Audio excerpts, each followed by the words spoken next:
Assalamualaikum warahmatullahi taala wabarakatuh. Salam Pancasila. Salam revolusi semesta Pancasila. Kitab negara Pancasila masa depan. Minum dulu.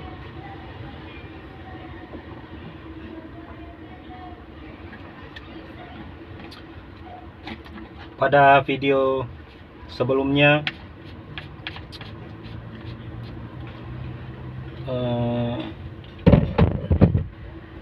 sudah dibahas mengenai Pancasila Indonesia gotong royong, sudah dibahas mengenai saran mengenai tulislah Pancasila itu menyambung, dan video ketiga saya menceritakan mengenai perjuangan kedaerahan, kesatuan, kemerdekaan, kedaulatan, kebudayaan. Pada video kali ini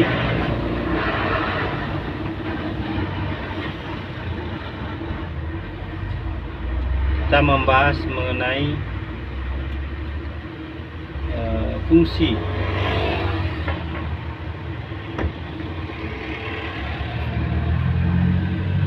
Pancasila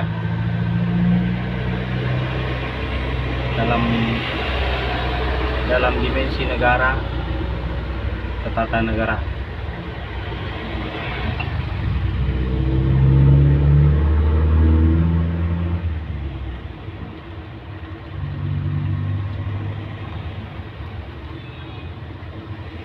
Fungsi, manfaatnya, perannya Pancasila dalam dimensi negara, ketatanegaraan.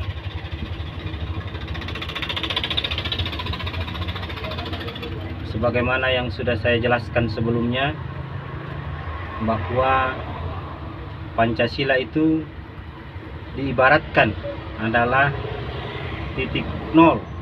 Kalau dalam ilmu matematika itu kan, kalau kita membuat garis itu ada titik tengah nol, ada min 1, min 2, min 3, min 4 dan seterusnya. Kemudian arah ke kanan ada plus 1, plus 2, plus 3. Nah, saya ibaratkan posisi Pancasila itu ada di titik tengah-tengah itu. Nah, ke belakang itu yang ke arah minus itu adalah perjuangan kebangsaan, kenasionalan yang dibarengi oleh cita kemerdekaan. Di perjuangan, bisa simpul, perjuangan kebangsaan, kenasionalan menuju satu bangsa Indonesia itu adalah perjuangan kesatuan, perjuangan kita bersatu di seluruh kepulauan ini menjadi satu bangsa Indonesia. Nah, itu berada di titik 01 Juni 1945. Kalau kita ambil sejarahnya, ya titik nol kita itu adalah di 1 Juni 1945, di mana di situ para founding father yang melakukan kerapatan dari 29 April sampai dengan 1 Juni ketok palu, mereka sepaham, mereka berdiri, mereka bertepuk tangan mengenai bahwa kita menggunakan satu Weltanschauung, filosofi Grundslag, falsafah, ideologi Pancasila. Itu adalah momentum terbentuknya namanya bangsa Indonesia. Itu adalah momentum terbentuknya bangsa Indonesia. Kalau sebelumnya itu kan hanya kita hanya mengaku-ngaku menggunakan nama Indonesia, ya kan, karena orang sudah mengenal kita itu dengan Indonesia, jadi kita pakai. Jadi kita manifestokan betul-betul menjadi organisasi kemanusiaan, organisasi entitas kemanusiaan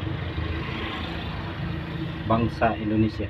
Jadi kita betul-betul realitakan perjuangan kesatuan kita menuju satu neti, satu nationality, satu identity, yaitu bangsa Indonesia di Pancasila 1 Juli 1945. Nah, arah ke kanan kita mulai melangkah menuju kepada tata negara realita yang merupakan bagian pada dimensi kenegaraan.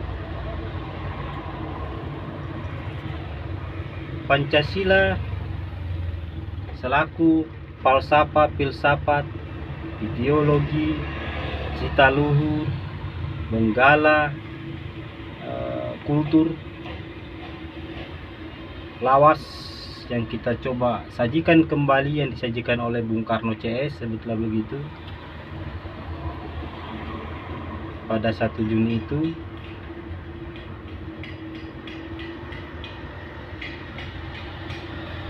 adalah mampu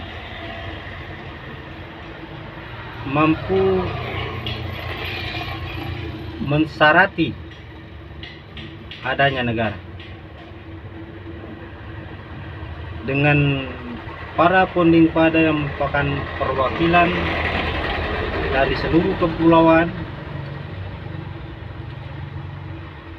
Mereka bersepaham menjadi satu bangsa Indonesia dengan weltan secaung Pancasila, falsafah, filsafat, ideologi, cita, benggala, kulturasi itu. Maka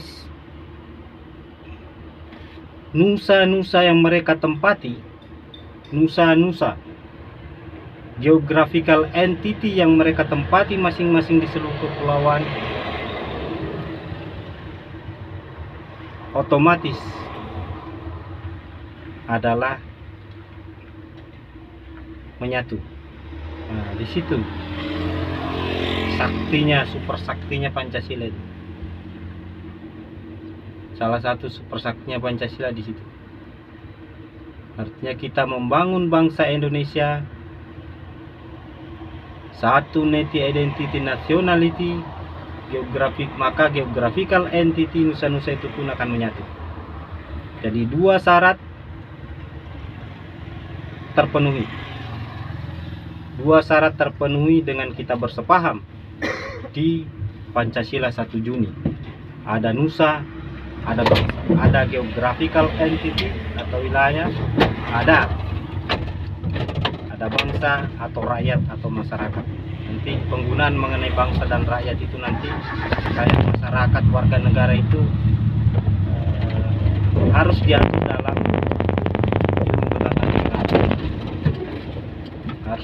dalam konstitusi.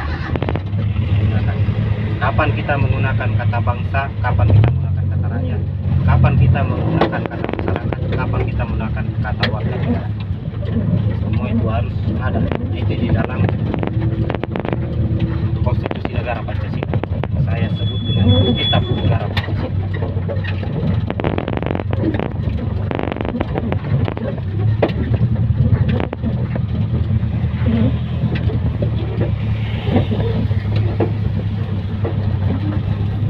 Selanjutnya Pancasila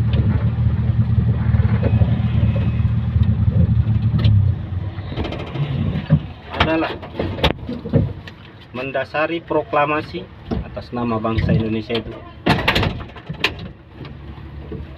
Yang lahir di Pancasila adalah memenuhi syarat ketiga. Syarat ketiga adanya menuju negara berdaulat. Syarat ketiga adanya pemerintah.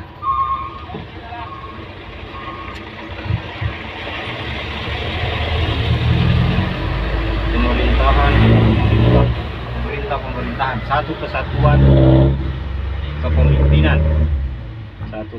kepemimpinan, kepemimpinan terhadap bangsa dan negara yang ada secara dasar tadi itu, secara dasar Pancasila. Ini disiring, ini siring laut Pagatan.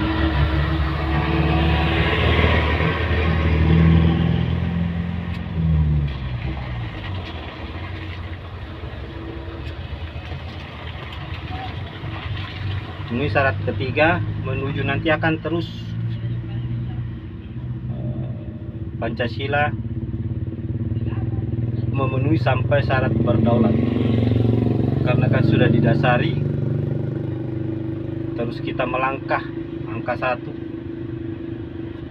langkah proklamasi bahwa itu adalah langkah awal untuk membangun ketatanegaraan, tapi titiknya adalah Pancasila. Ibaratnya kita berdiri di suatu tempat dalam keadaan siap, itu Pancasila dalam keadaan siap. Ketika kita melangkahkan kaki kanan kita pertama, itu adalah proklamasi. Sebelum kita terusnya akan terus melangkah membentuk seluruh aspek ketatanegaraan yang kita butuhkan, seluruh syarat yang harus kita penuhi, seluruh hal yang harus kita siapkan untuk membangun negara tata negara. Jadi memenuhi syarat sudah tadi, tinggal syarat kedaulatan. Jadi proklamasi langkah pertama kita itu adalah melakukan proklamasi atas bangsa negara yang sudah kita siapkan, bangsa dan negara Indonesia yang sudah kita siapkan. Kita harus proklamasikan, umumkan dan nyatakan kepada dunia, beritakan kepada dunia, ini bangsa negara Indonesia telah hadir di tengah-tengah kalian, pada masyarakat internasionalisme, sampaikan. Nah, itulah pentingnya proklamasi kemerdekaan. Menyatakan, mengumumkan, memberitakan, menyampaikan pada dunia internasional atas eksistensi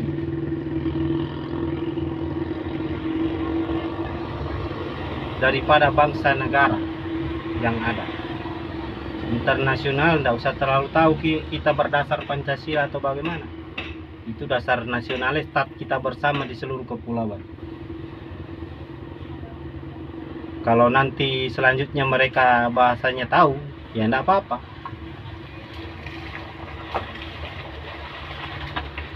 Yang jelas Pancasila adalah untuk nasionalis bangsa dan negara kita sendiri, sesama kita, nasionalis sama kita, kesepahaman luhur kita, kontrak kita. Mereka hanya perlu tahu ini ada bangsa negara Indonesia yang merdeka dan proklamasi.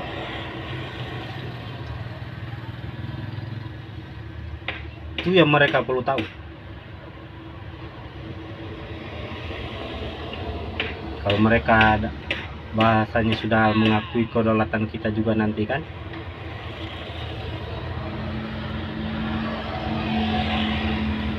mau mengenal lebih jauh tentang bangsa dan negara Indonesia, ya suruh belajar Pancasila juga.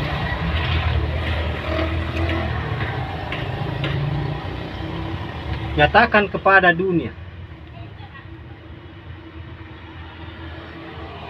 atas eksistensi daripada bangsa dan negara Indonesia.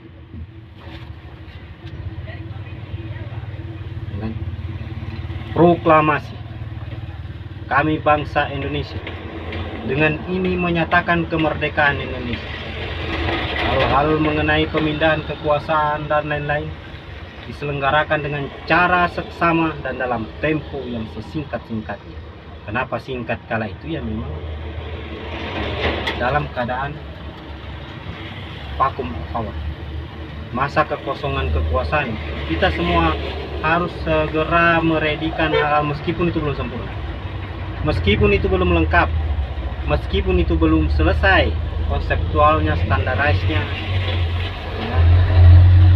tapi siapkan dulu mengenai satu kesatuan pemerintahan Republik Indonesia yang akan memimpin bangsa dan menjaga negara yang ada. Siapkan.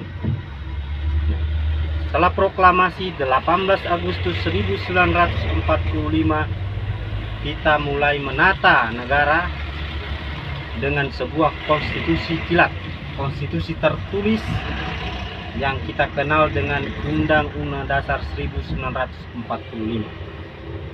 Itulah landasan operasional yang seharusnya berlandas ideal Pancasila. Indonesia buat Indonesia gotong royong, terlepas dari pada nanti perlu dibahas kembali, perlu diteni, perlu ditelaah lagi urusan nanti. Yang jelas yang kita bahas dulu adalah logikanya, logika alur berpikir.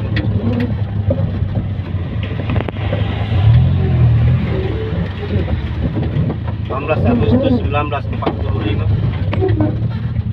kita menyata secara formalistik lewat sebuah konstitusi tertulis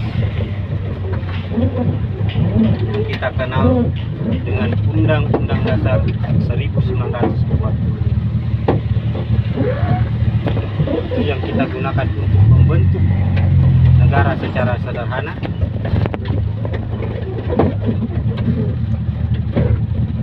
mengisinya dengan satu kesatuan pemerintahan, pemerintah Republik Indonesia,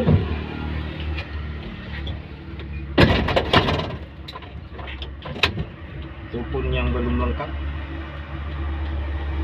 di mana tugas presiden begitu banyak selaku pemimpin nasional, pemimpin revolusi Pancasila. Di dalam undang-undang kilat itu artinya dia dibantu oleh KNIP, MPR saja belum terbangun dan harus bekerja.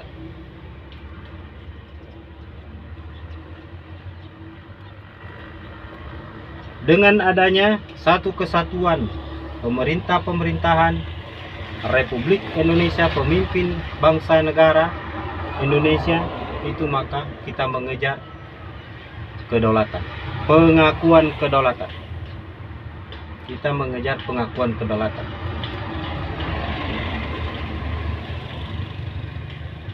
Syukur alhamdulillah, delegasi yang dipimpin oleh Ki Agus Salim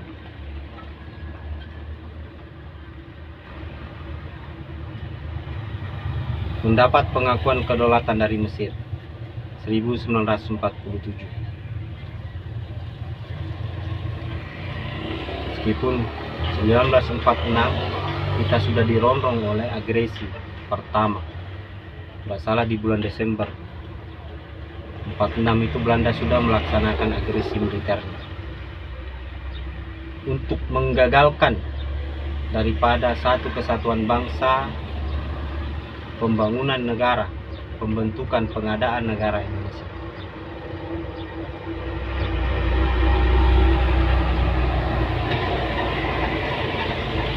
Tapi tidak bisa kan? Tidak bisa guys, tidak bisa. Karena kita bersatu mempertahankan daripada kesatuan, kemerdekaan, dan tetap fokus pada apa yang harus kita selesaikan. Kita mendapat pengakuan kedaulatan dari Mesir, yang sejatinya kita itu tidak perlu mendapat pengakuan kedaulatan dari Belanda lagi, karena syarat membangun negara berdaulat itu ada bumi, bangsa, pemimpin, dan pengakuan kedaulatan. Satu aja, satu negara yang sudah merdeka, berdaulat duluan, mengakui kita, udah itu sebenarnya. Tapi ya itulah lika-liku daripada sejarah kita diganggu Belanda lagi kan. Sebenarnya pengakuan kedaulatan Belanda itu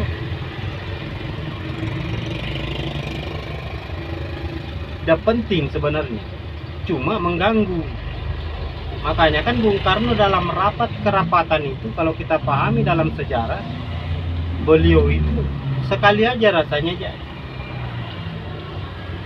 hadir. Itu perjanjian Linggarjati kan.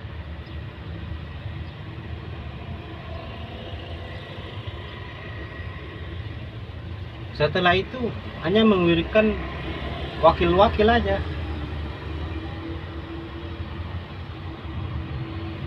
Pak Rum Muhammad Ruyum Muhammad Rum dalam perjanjian Rum Ruyum Renville, ya kan. Kemudian di KMB itu Bung Hatta yang hadir, jadi Bung Karno nggak hadir karena mungkin paham Bung Karno ini Mesir sudah mengakui.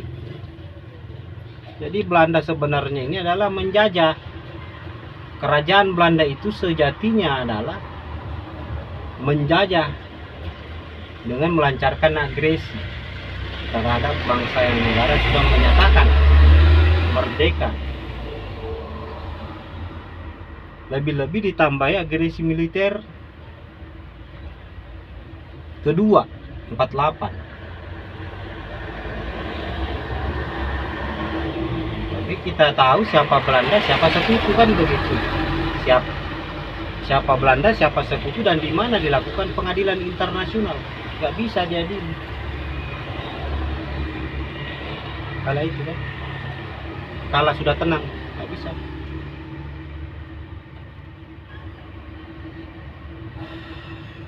Meskipun Belanda atas desakan Amerika juga akhirnya mengakui kedaulatan. Cuma kan bukan itu yang utama. Yang utama sebagai syarat Montevideo kan yang diadopsi itu adalah cuma satu negara saja sudah cukup untuk memenuhi syarat merdeka, syarat berdaulat diakui oleh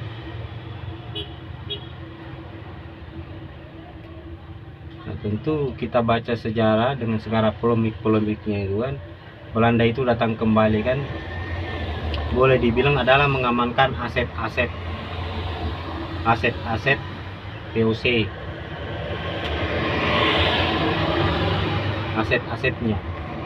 karena kan banyak perusahaan-perusahaannya kan, termasuk banknya kan, di Javase Bank kan dia mau selamatkan.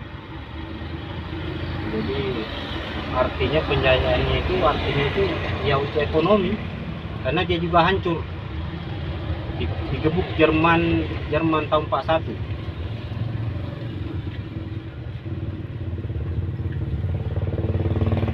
Jika jaya-jayanya Jerman kan banyak negara-negara yang digebuknya termasuk Belanda, hancur ekonominya. Inggris sebenarnya juga ekonominya hancur. Jadi semua motifnya untuk ekonomi, sumber-sumber kehidupan ekonomi bagi negaranya, untuk aliran dana uang. Itu sebenarnya. Jadi kembali ke masalah bangsa dan negara Indonesia kita, dimensi negara yang saya mau bicarakan tadi, bahwa Pancasila itu memenuhi syarat adanya bangsa dan negara, adanya negara berdaulat. Sudah, Pancasila juga yang digunakan, karena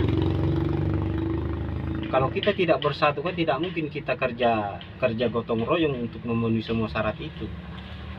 Bung Karno sebagai presiden, ya kan, pemimpin revolusi, pemimpin negara, kemudian menugaskan Pak Agus Salim untuk pengakuan kedaulatan, terus yang lain-lain bekerja dengan bidangnya masing-masing secara sederhana yang ada diatur di dalam konstitusi kita, hingga semua terpenuhi kan. Itu semua basicnya seyogyanya adalah Pancasila. Harus kita pahami adalah sumber tunggal manunggal tunggalnya adalah Pancasila. Jadi Pancasila ini yang harus kita. Pancasila ini tidak usah negara menyuruh kita untuk menjaganya, atau pemerintah untuk menjaganya atau apa itu.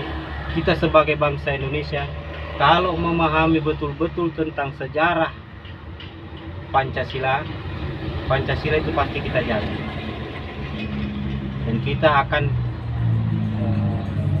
bicarakan dan kita akan heritasikan kepada anak-anak kita mengenai Pancasila itu, karena Pancasila itu adalah dasar bagi pembentukan nation building bagi bangsa Indonesia.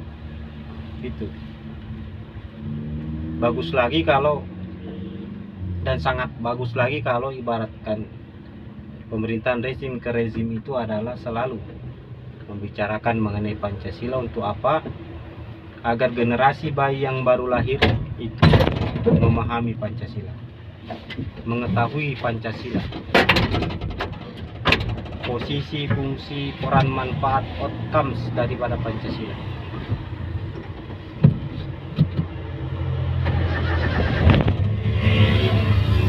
Tidak ada lagi, artinya kalau paham Pancasila tidak ada keinginan untuk menggantinya dengan ideologi lain.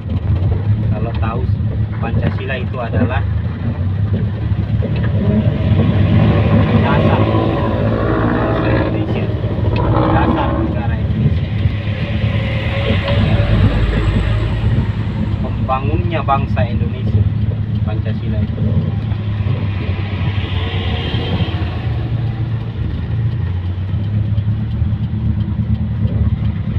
Tinggal Pancasila itu ilmu, nilainya, cara-caranya itu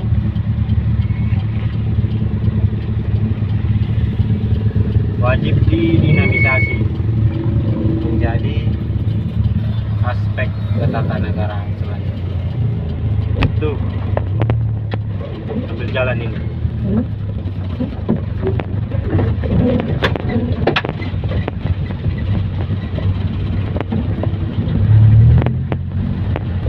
Jadi apa yang kita butuhkan, apa yang kita inginkan, apa yang ingin kita mewahkan di bangsa dan negara ini, pakailah ilmu Pancasila, karena Pancasila itu standar value bersama.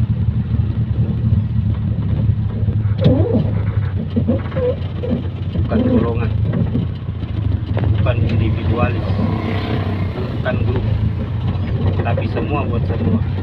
Indonesia buat Indonesia gotong royong. Itulah yang Pancasila. Oke. Matang banget sebenarnya. 28 minutes videonya. Kalau kelamaan juga lama di posting.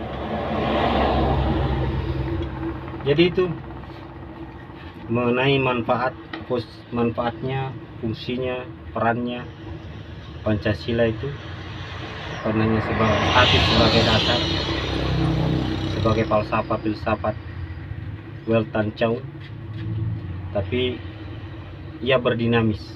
Revolusi semesta Pancasila itu berdinamis dan manifesto. Ilmunya itu dinamis, nilainya dinamis. Apa-apa yang terkandung di dalam Pancasila itu, jika kita bangsa Indonesia berpikir lebih keras, berpikir lebih jauh, itu akan mengalir. Bukan hanya simbolisasi yang mampu kita bangun dengan ilmu Pancasila, tapi konstitusi negara Pancasila mampu kita hadirkan. Misalkan kita taat asas dan cara murni dan konsekuen, hanya Pancasila yang kita gunakan untuk berpikir, memikirkan segala aspek ketatanegaraan. Jadi semua itu, proklamasi jadi.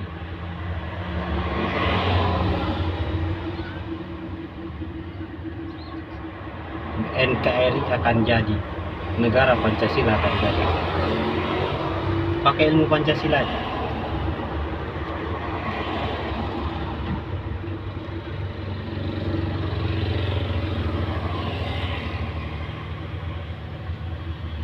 Itulah beratnya, karena belum ada contohnya negara Pancasila di muka bumi ini kan. Jadi kita harus memikirkannya sendiri, kita harus membentuknya sendiri, membentuknya, mengkonsepnya sendiri dengan Pancasila itu,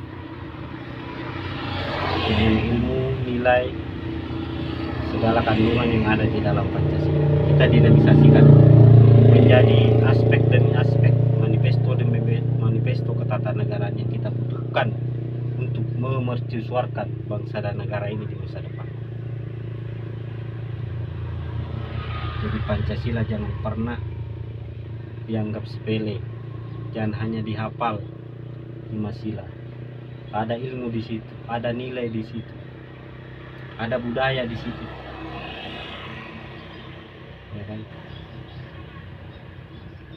Atau kultur ada di situ, ada adab keadaban di situ, ada kerjasama di situ, banyak.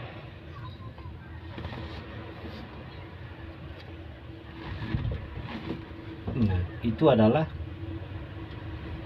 arah plus tadi, ada plus langkah 1, langkah 2, langkah 3, langkah 4, langkah 5, langkah 6, apa yang harus kita wujudkan dan realitakan dalam ketatanegaraan dengan berdasar statis Pancasila, ya proklamasi, ya lambang negara, ya konstitusi, semua harus bersumber tunggal ke Pancasila, bersumber tunggal menunggal tunggal ke Pancasila, ya NKRI atau bentuk negara kesatuan yang kita mau bangun, bentuk wadahnya kan, wadah formalnya, termasuk saya menambahi adalah kulturnya.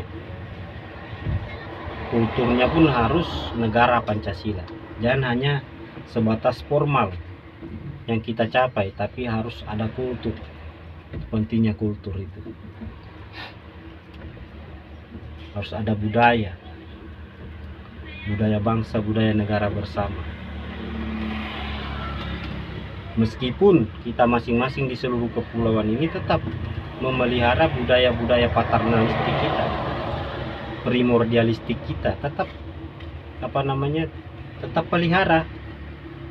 Tapi ada budaya kebersamaan yang terbangun adalah budaya sebagai bangsa Indonesia, pemilik bersama negara Indonesia adalah budaya Pancasila. Nah, ini yang harus diciptakan tentang bangsa dan negara Pancasila. Tentu dalam hal ini yang sebagai lokomotif besarnya itu adalah kaum penyelenggara negara. Kaum penyelenggara negara harus berpikir secerdas-cerdasnya, bekerja sehebat-hebatnya, berhasil semanfaat-manfaatnya menyediakan untuk itu bagi bangsa dan negara regenerasi.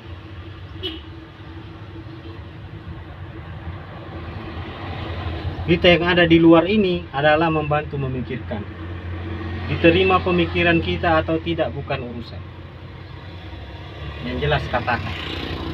Makanya saya selalu mengatakan revolusi semesta Pancasila, kitab negara Pancasila, negara Pancasila.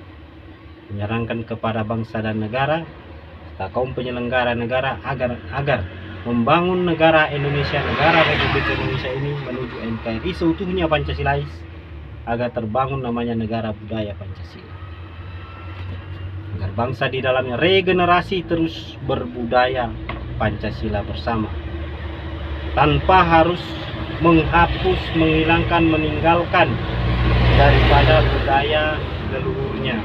Kalau orang Jawa tetap pelihara budaya Jawa, orang Bugis pelihara budaya Bugis, orang Batak pelihara budaya Batak, orang Ambon, orang Asmat, orang Batak, orang Manado, semua yang ada di seluruh kepulauan ini yang begitu aneka ragam memiliki budaya leluhur, tetap pelihara. Karena itu tidak mengganggu daripada budaya nasionalitas Pancasila, tidak. Justru bisa menjadi juga bagian daripada kaca benggala kita untuk membangun budaya nasional Pancasila itu. Karena kita mau ambil dari mana? Ya kan? karena banyak hal yang harus diadakan.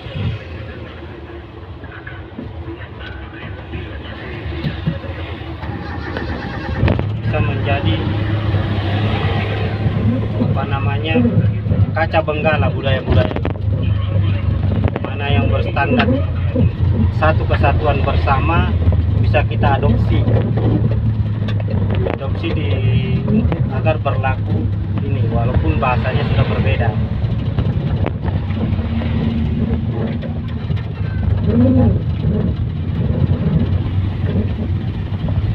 Kita bisa adopsi tata kromonya, tata caranya itu agar budaya Pancasila itu terbangun. Assalamualaikum warahmatullahi wabarakatuh. Dalam rangka menyambut Natal Tahun Baru, pemerintah Kabupaten Tanah Bumbu mengimbau kepada masyarakat Kabupaten Tanah Bumbu maupun masyarakat dari luar Kabupaten Tanah Bumbu agar ketika berkunjung ke lokasi destinasi wisata selalu mematuhi protokol kesehatan. Ada pengumuman itu dalam rangka Nataru di Tanah Bumbu tetap mematuhi protokol kesehatan prokes.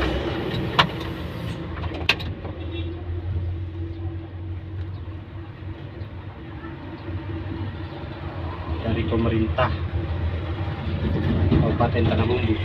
Tugas itu dulu 36 menit sudah. Itu dulu lah. Yang sendiri poinnya akan dipikirkan. Saya mencoba untuk membangun sebuah alur pembangunan negara Pancasila, video ke video.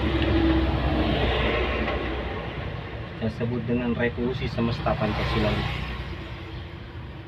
yang saya mulai dengan ketika revolusi tafsir Pancasila. Kalau di Facebook itu saya sudah banyak menulis status ini mengenai ini. Di YouTube artinya ini saya belajar aja.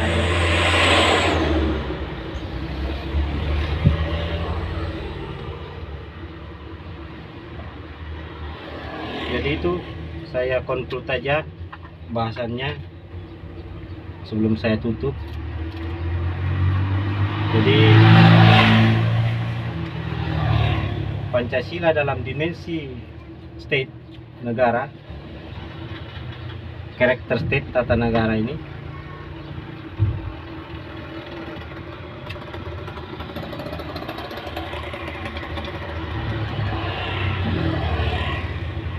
juga berfungsi, bermanfaat, berperan dalam beroutcomes dalam memenuhi segala syarat negara berdaulat.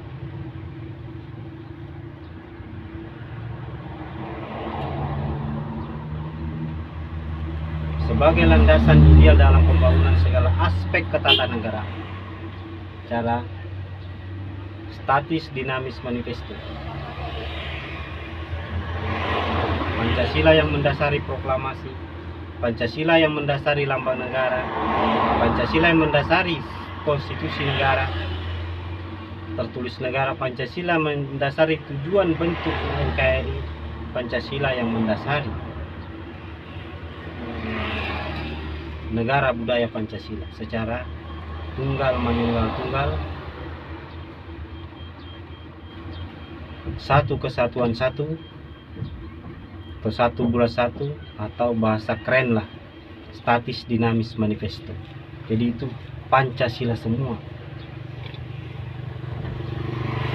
Pancasila semua. Kalau dicampuri dengan yang lain itu yang menyebabkan perdebatan. Jadi kalau Pancasila semua tidak ada perdebatan.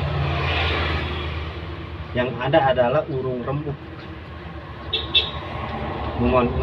mendinamisasi Pancasila itu, memanifestokan Pancasila itu. Taat asas Pancasila, taat pedoman Pancasila.